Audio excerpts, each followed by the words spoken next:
Olha, quando a gente fala em educação no Brasil, um nome que sempre surge é o de Antônio Ferreira de Almeida Júnior. Ele é, sem dúvida, sinônimo de reforma, de rigor, um verdadeiro pilar do serviço público. Mas e o homem por trás desse monumento? É exatamente isso que a gente vai fazer hoje. Vamos dar uma espiada na vida privada de Almeida Júnior. E essa visão, sabe, não era só de uma pessoa. Os contemporâneos dele, como o grande amigo Fernando de Azevedo, viam ele exatamente assim. As palavras que usavam para descrevê-lo sempre reforçavam essa imagem de solidez, de coerência. Era de fato uma figura pública de uma estatura imensa. E é aí que fica a grande questão, né? Quem era esse homem quando as cortinas se fechavam? Porque, como a gente vai descobrir juntos, essa imagem pública, por mais forte e imponente que fosse, ela definitivamente não conta a história toda. Para a gente entender a figura completa, a gente precisa voltar lá atrás, nas raízes dele. É na base, na fundação, que a gente começa a entender como toda a vida dele foi construída.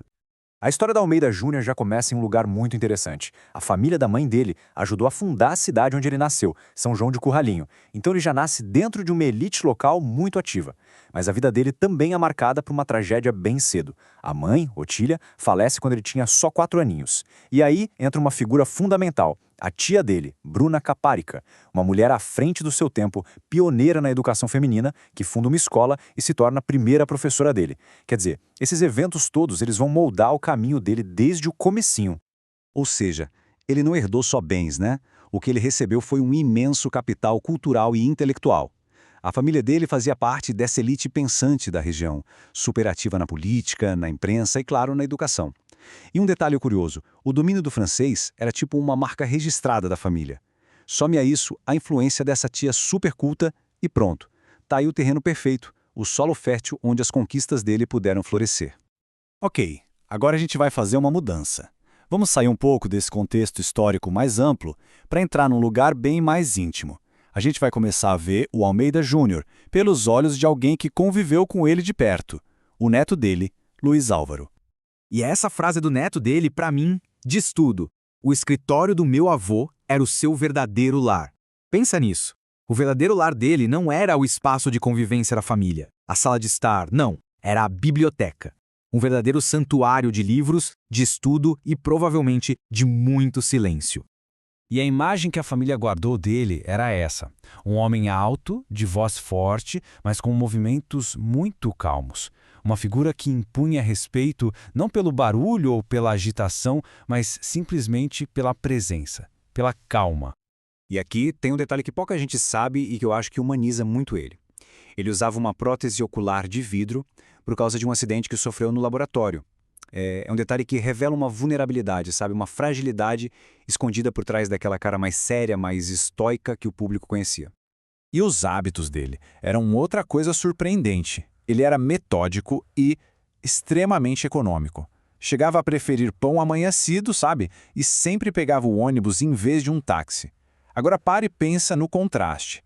A gente está falando de um dos maiores intelectuais do Brasil, uma figura de importância nacional, com hábitos de uma simplicidade quase austera. É fascinante, né?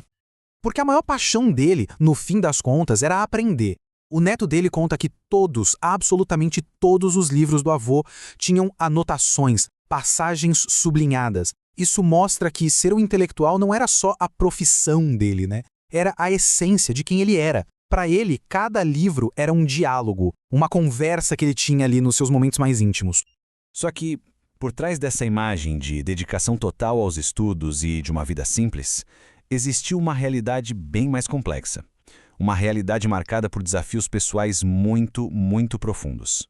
E é aqui que o contraste fica gritante. Pensa só. De um lado, o homem público. O professor renomado, o reformador. Racional, controlado, preciso. Uma vida dedicada ao estudo, ao serviço público, cheia de sucesso. E do outro lado, o homem privado. Um homem que suportou um casamento muito difícil, que teve que lidar com o alcoolismo da esposa e que, por causa disso, vivia numa rotina de reclusão dentro da própria casa. Aquele controle todo da vida pública simplesmente desaparecia na vida privada, dando lugar à dor. E tem um detalhe que o neto conta que é de uma força imensa. Ele a tratava por filha e ela o tratava por pai. Isso revela a dinâmica completamente trágica e fora do comum desse casamento, que, vale lembrar, começou quando ele era professor dela na escola normal. Dá para imaginar que era uma relação marcada muito mais pelo dever, pela tristeza, do que por uma parceria de verdade.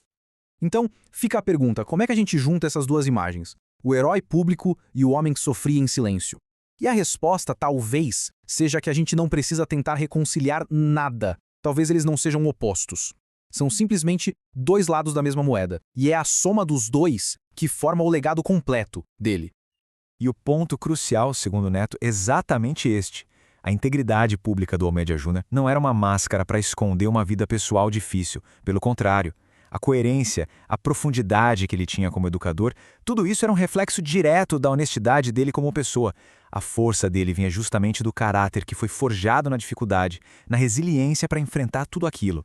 E a gente termina com essa reflexão que eu acho que vale para todo mundo. A história do Almeida Júnior nos força a pensar como é que os nossos mundos privados, as nossas lutas silenciosas, moldam o impacto que a gente tem no mundo. Isso não vale só para as grandes figuras que a gente admira, vale para a vida de cada um.